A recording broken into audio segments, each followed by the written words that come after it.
ತಮಿಳುನಾಡಿನಿಂದ ಕರ್ನಾಟಕಕ್ಕೆ ಸರಬರಾಜುವಾಗುತ್ತಿದ್ದ ಜಲ್ಲಿ, ಕಲ್ಲು ಹಾಗೂ ಇತರೆ ಕಲ್ಲಿನ ಉತ್ಪನ್ನಗಳ ಪೂರೈಕೆಯನ್ನು ತಮಿಳುನಾಡು ಸರ್ಕಾರ ತಾತ್ಕಾಲಿಕವಾಗಿ ಸ್ಥಗಿತಗೊಳಿಸಿರುವುದರಿಂದ ಬೆಂಗಳೂರು ಸೇರಿದಂತೆ ಗಡಿಭಾಗದ ಜಿಲ್ಲೆಗಳಲ್ಲಿ ನಿರ್ಮಾಣ ಕಾಮಗಾರಿಗಳ ಮೇಲೆ ಇದರ ಪರಿಣಾಮ ಹೆಚ್ಚಾಗುವ ನಿರೀಕ್ಷೆ ಇದ್ದು, ಜೊತೆಗೆ ಟಿಪ್ಪರ್ ಮಾಲೀಕರು ಹಾಗೂ ಲಾರಿ ಮಾಲೀಕರು ಸಂಕಷ್ಟವನ್ನು ಅನುಭವಿಸುತ್ತಿದ್ದು, ಕೂಡಲೇ ತಮಿಳುನಾಡು ಸರ್ಕಾರ ತಮಿಳುನಾಡಿನಿಂದ ಕರ್ನಾಟಕಕ್ಕೆ ಜಲ್ಲಿ, ಕಲ್ಲು ಹಾಗೂ ಇತರೆ ಕಲ್ಲಿನ ಉತ್ಪನ್ನಗಳ ಪೂರೈಕೆಯನ್ನು ಮಾಡಬೇಕು ಎಂದು ಟಿಪ್ಪರ್ ಲಾರಿ ಮಾಲೀಕರ ಸಂಘ ಹಾಗೂ ಆರ್ಎಂಸಿ ಲಾರಿ ಮಾಲೀಕರ ಸಂಘ ಮತ್ತು ಹಲೋ ಬ್ಲಾಕ್ ಲಾರಿ ಮಾಲೀಕರ ಸಂಘಗಳ ಒಕ್ಕೂಟದ ಪದಾಧಿಕಾರಿಗಳು ಅತ್ತಿಬೆಲೆ ಗಡಿಯಲ್ಲಿ ಬೃಹತ್ ಪ್ರತಿಭಟನೆ ನಡೆಸಿದರು.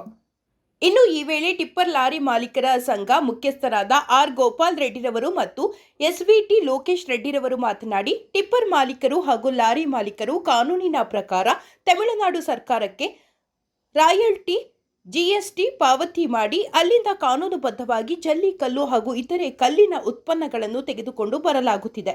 ಆದರೆ ಏಕಾಏಕಿ ತಮಿಳುನಾಡು ಸರ್ಕಾರ ಜಲ್ಲಿ, ಕಲ್ಲು ಹಾಗೂ ಇತರೆ ಕಲ್ಲಿನ ಉತ್ಪನ್ನಗಳ ಪೂರೈಕೆಯನ್ನು ತಾತ್ಕಾಲಿಕವಾಗಿ ಸ್ಥಗಿತಗೊಳಿಸಿದ್ರೆ ನಾವು ಎಲ್ಲಿಗೆ ಹೋಗಬೇಕು? ಕೂಡಲೇ ಕರ್ನಾಟಕ ರಾಜ್ಯದ ಮುಖ್ಯಮಂತ್ರಿಗಳು ತಮಿಳುನಾಡು ರಾಜ್ಯದ ಮುಖ್ಯಮಂತ್ರಿಗಳ ಬಳಿ ಚರ್ಚೆ ನಡೆಸಿ ಸಮಸ್ಯೆಯನ್ನು ಬಗೆಹರಿಸಿ ಕೊಡಬೇಕು ಎಂದು ಒತ್ತಾಯಿಸಿದರು. ಇನ್ನು ಪ್ರತಿಭಟನೆಯಲ್ಲಿ ಟಿಪ್ಪರ್ ಲಾರಿ ಮಾಲೀಕರ ಸಂಘ ಅಣ್ಣಯ್ಯ ರೆಡ್ಡಿ, ವಿನಯ್ ರೆಡ್ಡಿ, ರೇಣುಕಪ್ಪ, ರಾಧಾಕೃಷ್ಣ, ಮುರುಗೇಶ್, ಶ್ರೀನಾಥ್ ಮತ್ತು ಟಿಪ್ಪರ್ ಹಾಗೂ ಲಾರಿ ಮಾಲೀಕರು ಭಾಗವಹಿಸಿದ್ರು. ಕರ್ನಾಟಕಕ್ಕೆ ಸಂಬಂಧಪಟ್ಟಿದ್ದಲ್ಲ, ಹೊಸೂರು ಗಾಡಿಗಳು ಇದ್ದಾವೆ, ಇಲ್ಲಿ ಬಾರ್ಡ್ರಲ್ಲಿ ಎಲ್ಲ ಗಾಡಿಗಳು ಇದ್ದಾವೆ. ಆದ್ದರಿಂದ ಒಂದು ಸಾವಿರಾರು ಗಾಡಿಗಳಿದ್ದಾವೆ, ಸಾವಿರಾರು ಡ್ರೈವರ್ಗಳಾಗಲಿ, ಕ್ಲೀನರ್ಗಳೇ, ಅವ್ರ ಫ್ಯಾಮ್ಲಿ ಆಗಲಿ, ತುಂಬ ಒಂದು 5-6 ದಿವಸದಿಂದ ಗಾಡಿಗಳು ಓಡ್ದಿರ, ಇಲ್ಲಿ ಡೆಲ್ಲಿ ಮತ್ತು ತಮಿಳ್ನಾಡಲ್ಲಿ ಕೊಡ್ದಿರ ಗಾಡಿಗಳು ಓಡ್ದಿರ ತುಂಬ ಜನಕ್ಕೆ ತುಂಬ ಅನಾನುಕೂಲವಾಗಿದೆ. ಆದ್ದರಿಂದ ತಮಿಳ್ನಾಡು ಗೌರ್ಮೆಂಟು ಕೂಡಲೇ ನಮಗೆ ಜಲ್ಲಿ, ಸ್ಯಾಂಡು ಇದು ಕೊಡಬೇಕು, ನಾವು ಗಾಡಿಗಳು ಓಡಿಸ್ಬೇಕು. ಟಿಪ್ಪರ್ ಲಾರಿಗಳು ಏನಾಗಿದೆ ಅಂದರೆ ಡ್ಯೂ ಕಟ್ಟೋಕ್ಕಾಗ್ತಾ ಇಲ್ಲ, ಡ್ರೈವರ್ಗಳು ಪೇಮೆಂಟ್ ಕೊಡೋಕ್ಕಾಗ್ತಾ ಇಲ್ಲ, ಇನ್ಶೂರೆನ್ಸ್ಗಳು ಮತ್ತಷ್ಟಿದ್ದಾವೆ. ಈವಾಗಲೇ ತುಂಬ ಕಷ್ಟದಲ್ಲಿದ್ದಾರೆ ಲಾರಿ ಓನರ್ಸು.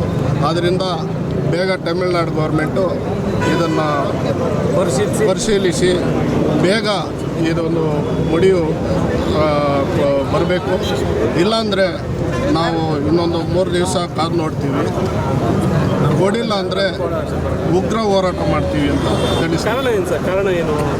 ಯಾಕೆ ತಡೆಯಿದ್ದೀರಿ? ಇಷ್ಟು ವರ್ಷದ ಕಾಲ ತಡೀಲಿ ಯಾಕೆ ತಡೆ ಅಂತ? ತಾತ್ಕಾಲಕ್ಕೆ 3 ತಿಂಗಳು ಹೇಳಿದ್ದಾರೆ ಅವರು. 3 ತಿಂಗಳ ಮೇಲೆ ಏನು ಡಿಸೈಡ್ ತಗೊತಾರೋ ಗೊತ್ತಿಲ್ಲ. 3 ತಿಂಗಳವರೆಗೂ ನಾವು ಗಾಡಿಗಳು ನಿಲ್ಸ್ಕೊಂಡಿರೋಕ್ಕಾಗಲ್ಲ. ಎಷ್ಟು ಡ್ಯೂಗಳು ಗಾಡಿಗಳಿಗೆ ಡ್ರೈವರ್ ಪೇಮೆಂಟ್ ಕೊಡಬೇಕು, ಡ್ಯೂಗಳು ಕಟ್ಟಬೇಕು, ಇನ್ಶೂರೆನ್ಸ್ ಕಟ್ಟಬೇಕು, ಎಷ್ಟಿರ್ತವೆ. ಇದು ಭಾರತ. ಇನ್ನೊಂದು ಏನಂದರೆ, ಇವಾಗ ರಾಜಸ್ಥಾನಲ್ಲಿ ಮಾರ್ಬಲ್ ಇದು ತೆಗಿತಾರೆ. ರಾಜಸ್ಥಾನ ಸ್ಟೇಟಲ್ಲೇ ಮಾರ್ಕೋಬೇಕಂದ್ರೆ ಆಗ್ತದ? ಅದು ನಾವು GST ಕಟ್ತೀವಿ, ರಾಯಲ್ಟಿ ಕಟ್ತೀವಿ. ರಾಯಲ್ಟಿ ಬಿಲ್ಲು, GST ಬಿಲ್ಲು ತಗೊಂಡು ಬಂದೇ ನಾವು ಬರೋದು, ಈ ಕಡೆ ತಗೊಂಡು ಬಂದೇ ಮಾರೋದು. ಅದರಿಂದ ಇದಕ್ಕೆ ತಡೆ ಹಾಕಿರೋದು ಸರಿಯಿಲ್ಲ. ಇದು ಬೇಗ ಕಾನೂನು ನಿಯಮಗಳನ್ನ ಪಾಲನೆ ಮಾಡ್ತಾ ಇಲ್ಲ ಅಂತ ರೇಟ್ ಜಾಸ್ತಿ ಮಾಡ್ತಾರೆ. ತಮಿಳುನಾಡಿಗೆ ಕೂಡ ರೇಟ್ ಜಾಸ್ತಿ ಮಾಡ್ತಾರೆ ಅಂತ ಉತ್ಪನ್ನಗಳನ್ನ. ಇವಾಗ ಕರ್ನಾಟಕದಲ್ಲಿ 1000 ರೂಪಾಯಿ ಟನ್ ಮಾರ್ತಾ ಇದ್ದಾರೆ. ತಮಿಳ್ನಾಡಲ್ಲಿ ಕಡಿಮೆ ತಾನೇ ಇದೆ. ಇವಾಗ ಡೀಸೆಲ್ ಪ್ರೈಸ್ ಜಾಸ್ತಿ ಆಯಿತು. ಇದು ಎಲ್ಲ ಅವರು ಕ್ರಷರ್ ಮಾಲೀಕರನ್ನ ಕೇಳಿದ್ರೆ ಅವರು 1000 ಹೇಳ್ತಾರೆ. ಆದ್ದರಿಂದ ಇದು ರೇಟು ಪ್ರಶ್ನೆ ಬರೋದಿಲ್ಲ. ಅದು ರೇಟು ಏನೋ ಪ್ರಶ್ನೆ ಬಂದರೆ ನಾವು ಲಾರಿ ಮಾಲೀಕರು, ಕ್ರಷರ್ ಅವರು ನಾವು ಮಾತಾಡಿ ನಾವು ಪರಿಶೀಲನೆ ಮಾಡ್ಕೊತೀವಿ. ಅದಲ್ಲ, ಅದಕ್ಕೆ ಗೌರ್ಮೆಂಟ್ಗೂ ಇದಕ್ಕೆ ಸಂಬಂಧ ಇದೆ. ಈಗ ಮುಖ್ಯವಾಗಿ ನಿಮಗೆ ಲಾರಿ ಬಿಡಬೇಕು, ಆ ಲಾರಿಗಳಿಗೆ ಲೋಡ್ ಕೊಡಬೇಕು.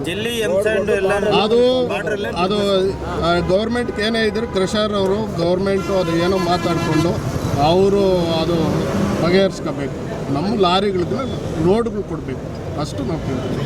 ಇವತ್ತು ದಿವಸ ನಾವು ಸೇರಿರೋದು ತಮಿಳ್ನಾಡು ಸರ್ಕಾರಕ್ಕೆ ಏನು ಮನವಿ ಮಾಡ್ತಾಯಿದ್ದೀವಿ ಅಂದರೆ, ಈಗ 25 ವರ್ಷಗಳಿಂದ ಏನು ಜಲ್ಲಿ, ಸ್ಯಾಂಡು ಕೊಡ್ತಾಯಿದ್ರು ಈ ಗಡಿ ಭಾಗದಲ್ಲಿ, ಇವತ್ತು ಏಕಾಏಕಿಯಾಗಿ ಕೂಡಲೇ 3 ತಿಂಗಳು ಬ್ಯಾನ್ ಮಾಡಿದ್ದಾರೆ.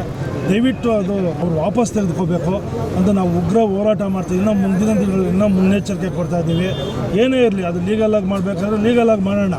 ಅದಕ್ಕೆ ನಮಗೆ ಜಲ್ಲಿ ಮರಳು ಎಂಸೆಂಡ್ ಕೊಡಲೇಬೇಕು ಇವರು.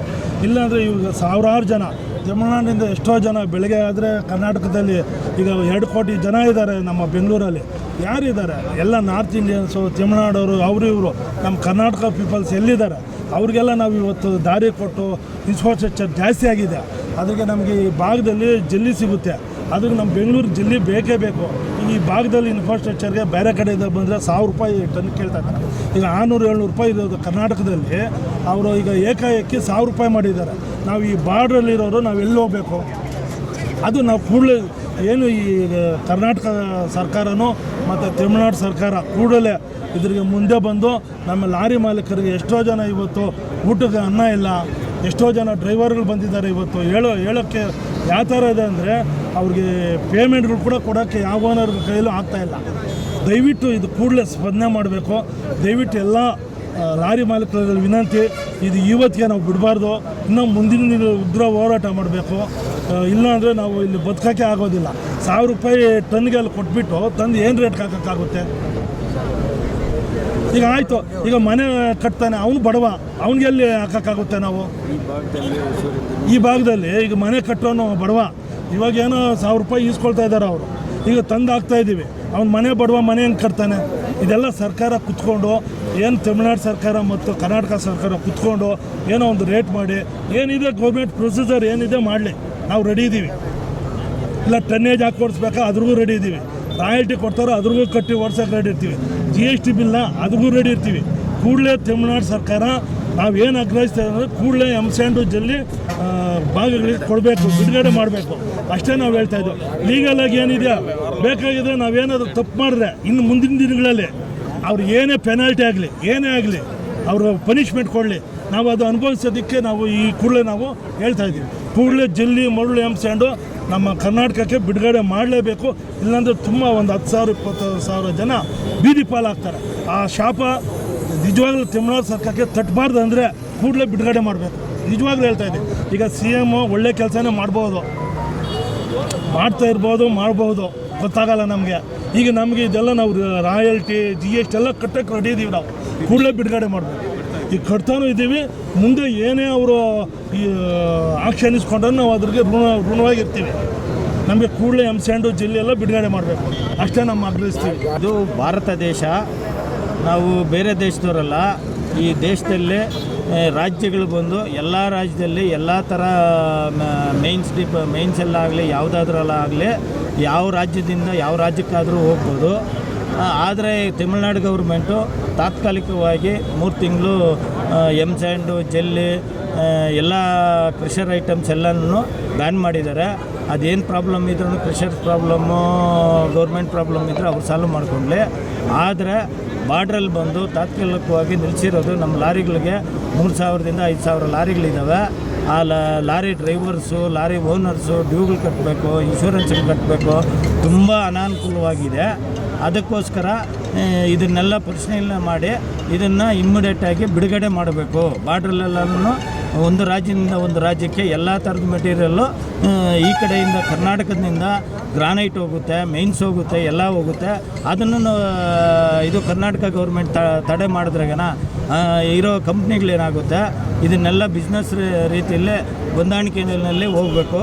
ಇದು ಬಂದು ಅತಿ ಶೀಘ್ರದಲ್ಲೇ ಬಿಡುಗಡೆ ಮಾಡಬೇಕು ಅಂತ ಕೇಳ್ಕೊತೀವಿ. ಟಿಪ್ಪರ್ ಲಾರಿ ಅಸೋಸಿಯೇಷನ್ನಿಂದ ನಾವು ಕೇಳ್ಕೊತಾ ಇದ್ದೀವಿ.